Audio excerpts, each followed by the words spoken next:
In 1563, a samurai lord became Japan's first Christian daimyo.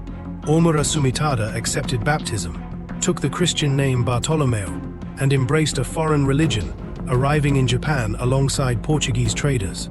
But he was not making that choice in a peaceful age. Sumitada was fighting to survive in the brutal politics of Sengoku Japan, and Portuguese ships brought something a vulnerable warlord could not ignore: opportunity. So why did he convert? For faith? For trade? Or because Christianity offered him a way to survive? The answer is more complicated than any one of those. Because what began with one baptism would transform Sumitada's domain, help reshape Nagasaki, and pull him deeper into a relationship between faith, commerce, and power, just as Japan was becoming far less willing to tolerate it. Ōmura Sumitada was not one of the great warlords who would eventually dominate Japan. He did not possess the military power of Oda Nobunaga or the vast ambitions of the men who would reunify the country. He ruled a comparatively small domain in northwestern Kyushu, and even holding on to that was difficult. Sumitada had been born into the Arima family before being adopted into the Omura house. He eventually inherited its leadership, but adoption did not erase competing claims or guarantee the loyalty of everyone beneath him. His succession left resentment among men who believed another heir had a stronger right to rule. In Sengoku Japan, that kind of weakness invited danger. A lord could face powerful enemies beyond his borders, while wondering whether the people closest to him would remain loyal when those enemies arrived. Sumitada therefore needed more than territory. He needed leverage. Then, strange ships began appearing around Kyushu. The Portuguese had reached Japan in the 1540s, connecting Japanese ports to a maritime trading world stretching far beyond East Asia. They carried valuable goods, new commercial opportunities, and firearms, although Japanese craftsmen quickly learned to manufacture guns themselves. But merchants were not the only foreigners arriving. There were missionaries too. Francis Xavier entered Japan in 1549 as part of the Jesuit mission to spread Christianity. The Jesuits wanted converts, but preaching in a country divided among competing warlords required protection. A sympathetic daimyo could give them somewhere to live and preach. Portuguese merchants, meanwhile, needed ports where their ships and cargo would be secure, and Japanese lords understood the value of attracting those ships. For Sumitada, the possibilities were hard to miss. Here was a foreign network that might bring commerce and prestige to a domain struggling to survive.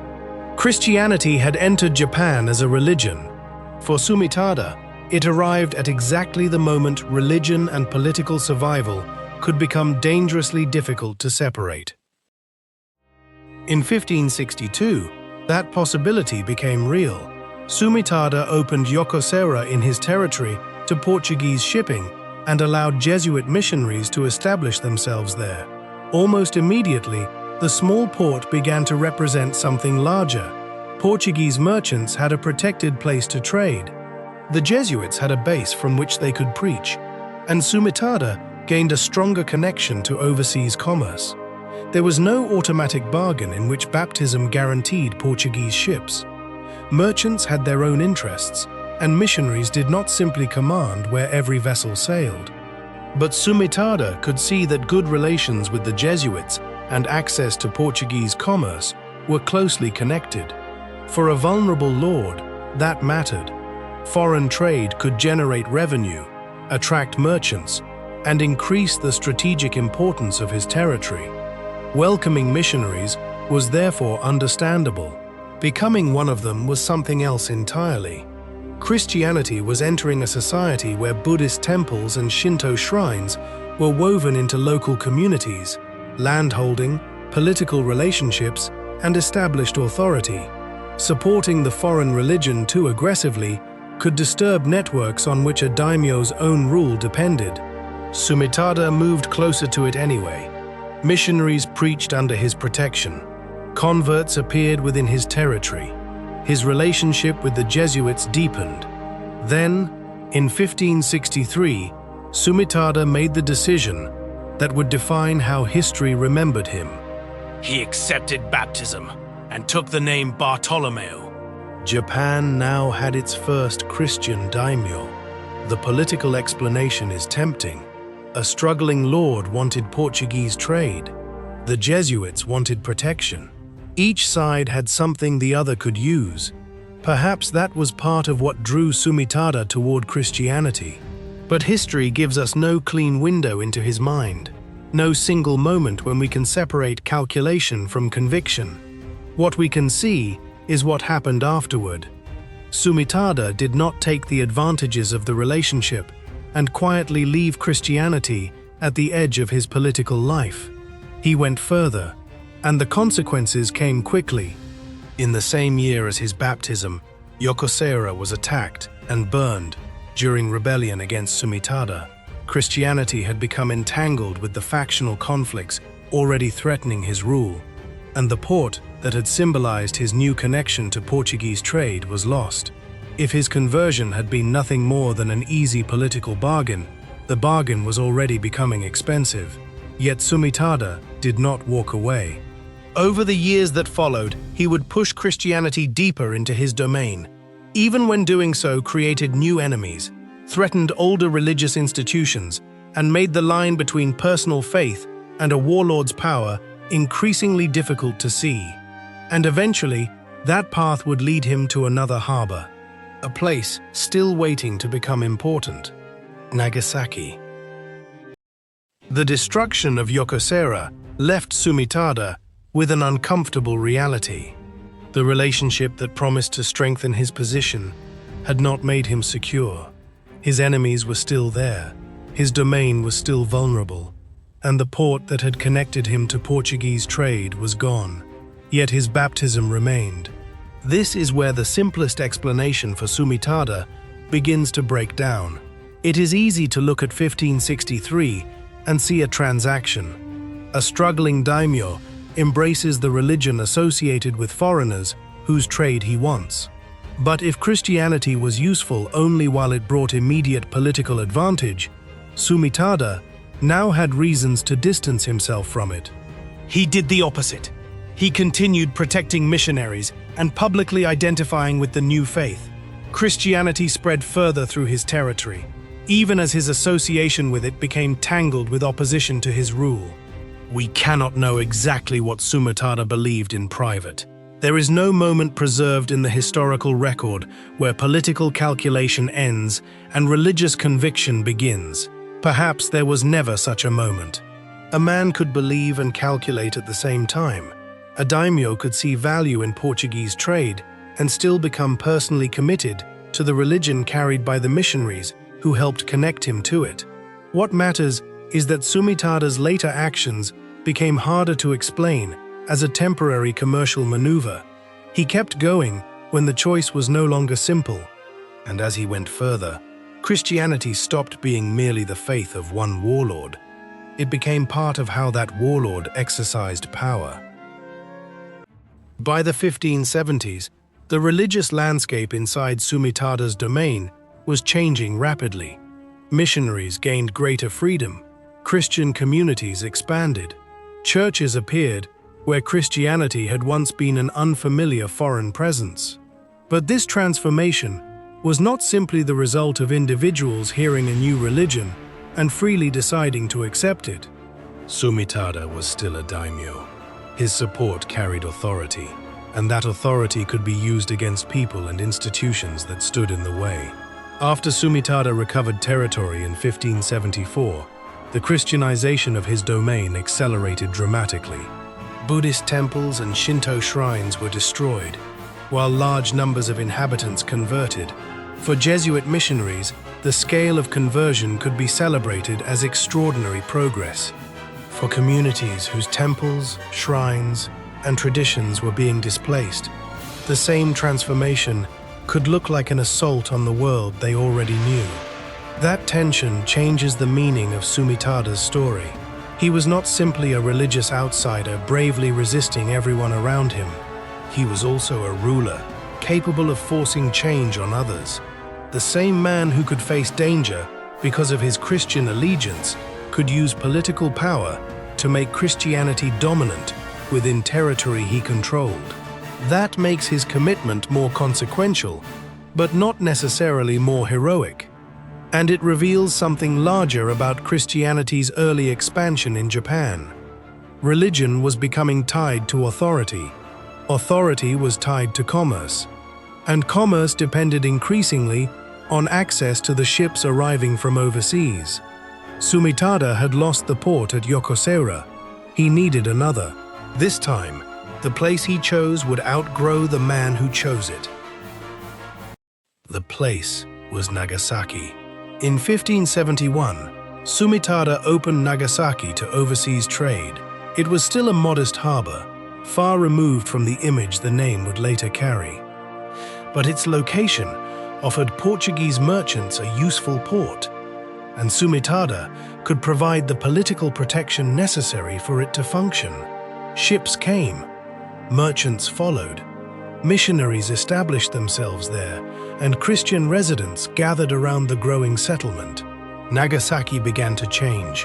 For Sumitada, the harbor restored the connection to overseas commerce that Yokosuka had failed to secure. For the Portuguese, it offered access to Japanese markets. For the Jesuits, it became something even more valuable, a community where Christianity, commerce, and missionary activity reinforced one another. Within a few years, a relatively insignificant harbor was becoming one of Japan's most important points of contact with the outside world. Then Sumitada went further than almost anyone could have expected. In 1580, he placed Nagasaki and nearby Mogi under Jesuit control. The arrangement was extraordinary, but it should not be mistaken for a modern transfer of national territory to a foreign state. Sengoku Japan was still politically fragmented, and Sumitada remained a regional lord operating inside that unstable order. There were practical reasons for the decision. Nagasaki had become valuable, and valuable ports attracted enemies. Jesuit administration could help preserve the harbor as a protected center for Portuguese commerce and the Christian community built around it. Still, the symbolism was impossible to miss. 17 years earlier, Sumitada had accepted baptism while struggling to secure his position. Now the port at the heart of his relationship with Portuguese trade was being administered by the same international religious order whose missionaries had helped bring Christianity into his domain. That was far beyond simply tolerating a few foreign priests. Nagasaki now connected several worlds at once. Japanese merchants traded there. Portuguese ships linked it to networks stretching across Asia and toward Europe. Jesuits preached and organized Christian life. Japanese converts built communities around the harbor, and Sumitada's political protection had helped make all of it possible. But the success of Nagasaki also created a new question. What would happen when Japan was no longer divided among dozens of regional rulers free to make arrangements like this? Because the country was changing. The age that had allowed a vulnerable daimyo to use foreign connections for local survival was slowly giving way to something larger. Rulers determined to bring Japan under increasingly centralized authority. For the moment, however, Sumitada's gamble seemed to have worked. He had survived. Christianity had become deeply rooted in his territory, and Nagasaki was growing. Then, in 1582, Sumitada joined two other Christian daimyo in supporting an extraordinary journey. 4 young Japanese Christians would leave Nagasaki and travel across the world to Catholic Europe. They would stand before kings. They would enter Rome. They would meet a pope. For Sumitada and the Jesuits, it could look like proof of just how far Christianity in Japan had come. But while those young envoys were crossing the oceans, the political world behind them was beginning to change. In 1582, Sumitada joined Otomo Sorin and Arima Harunobu in supporting one of the most remarkable journeys of Japan's Christian century. 4 young Japanese Christians left for Europe as the Tenshō Embassy. Their journey carried them through the Portuguese world and eventually into the courts of Catholic Europe. They met Philip II in Spain. In Rome, they were received by Pope Gregory XIII and later Pope Sixtus V. For the Jesuits, the embassy was powerful evidence that their mission in Japan had taken root. For the young envoys, Europe revealed a Christian world on a scale they could scarcely have imagined when they left Kyushu. And for Sumitada, the mission showed how far the connections he had embraced now reached. A decision made by a vulnerable daimyo in 1563 had become part of a network stretching from Nagasaki to Rome. It looked like a triumph. But while the envoys were traveling through Europe, Japan was becoming a different country. The political fragmentation that had given regional lords enormous freedom was beginning to disappear. Oda Nobunaga had already transformed the balance of power. After his death in 1582, Toyotomi Hideyoshi pushed the process of reunification further. That changed the meaning of everything Sumitada had helped build.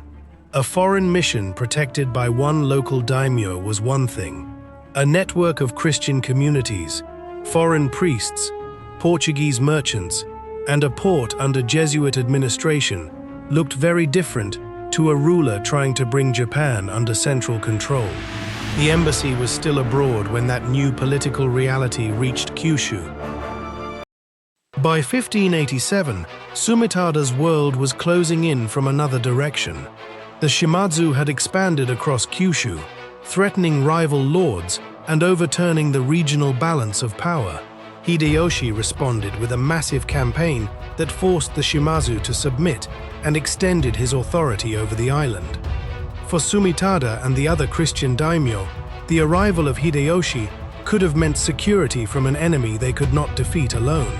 Instead, victory brought a warning. In the summer of 1587, Hideyoshi issued orders restricting Christian missionary activity and demanding that Jesuit missionaries leave Japan. It was not yet the systematic suppression Christianity would face in the following decades. Portuguese trade continued. Missionaries found ways to remain. Christian communities survived. But the direction of power had changed. For years, Sumitada had been able to protect Christianity because authority in Japan was fragmented. Now a ruler with ambitions far beyond Kyushu was deciding how much foreign religious influence would be tolerated. Sumitada would barely see the beginning of that reversal. He died in 1587. The timing was almost cruel. For more than 2 decades, he had supported missionaries, encouraged Christianity, tied his territory to Portuguese commerce, and helped turn Nagasaki into a Christian and commercial center. Just as his life ended, the political conditions that had made much of that possible were beginning to disappear. The Tenshō envoys were still overseas. They would return in 1590 to a Japan already moving away from the world they had left 8 years earlier. Sumitada's story therefore resists an easy verdict. He had political reasons to value Portuguese trade when he converted. Christianity offered connections that could strengthen a vulnerable lord. But he continued supporting the religion after those connections brought danger as well as opportunity. That does not make his story one of simple religious heroism. His own Christianization policies brought destruction to Buddhist temples and Shinto shrines, and his authority helped push religious change onto people beneath him. Sumitada could be threatened by power and wield it himself. Faith, survival, commerce, and ambition were never neatly separated, and the clearest evidence of what those forces produced was still there on the coast, Nagasaki. When Sumitada first turned toward Portuguese trade, it was not yet the great gateway it would become. Under his protection, it grew into a port linking Japanese merchants, Portuguese ships, Jesuit missionaries, and Christian communities to a world far beyond Kyushu. Sumitada did not create everything Nagasaki would later become, and he could not control the future his decisions helped set in motion. But his choices changed its trajectory. So perhaps the wrong question is whether Japan's first Christian daimyo chose faith or political advantage. History rarely divides human motives so cleanly. The more revealing question is what happened once he made that choice. Ōmura Sumitada began as a vulnerable warlord looking for a way to survive. He died as the political world that had allowed his Christian experiment began to turn against it. But Nagasaki remained. And long after Sumitada was gone, the consequences of his gamble were still unfolding.